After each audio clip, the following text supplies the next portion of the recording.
Donc là, on va voir très rapidement deux cas particuliers de déplacement entre deux objets. Donc on va voir la différence qu'il y a entre le glissement et le roulement.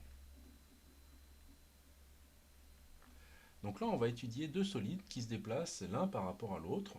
Et on va regarder ce qui se passe plus particulièrement au niveau du point de contact, le point P, le point P peut être à différents endroits entre pour le solide 2 ou pour le solide 1, mais en tout cas, voilà, on l'appelle toujours le point P, c'est le point de contact.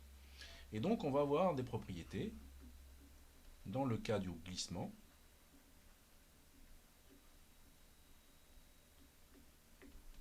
Là, ici, ce qu'on va pouvoir dire, c'est que la vitesse donc, du point P dans le déplacement de 2 par rapport à 1, en fait, ce vecteur-là va être tangent au point de contact.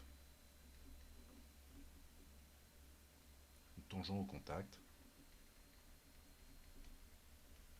entre 2 et 1. Donc au final, il va avoir la direction de la tangente.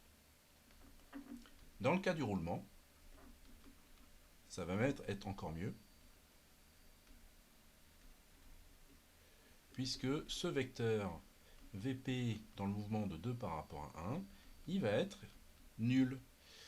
Et donc là, ici, la vitesse de ce point P va être nulle entre les deux. Donc on aura une vitesse commune entre le solide 1 et le solide 2. Donc on va s'en servir, on verra, de cette propriété, par exemple, quand on va étudier les roulements, que ce soit d'une roue sur la route, d'un engrenage, etc.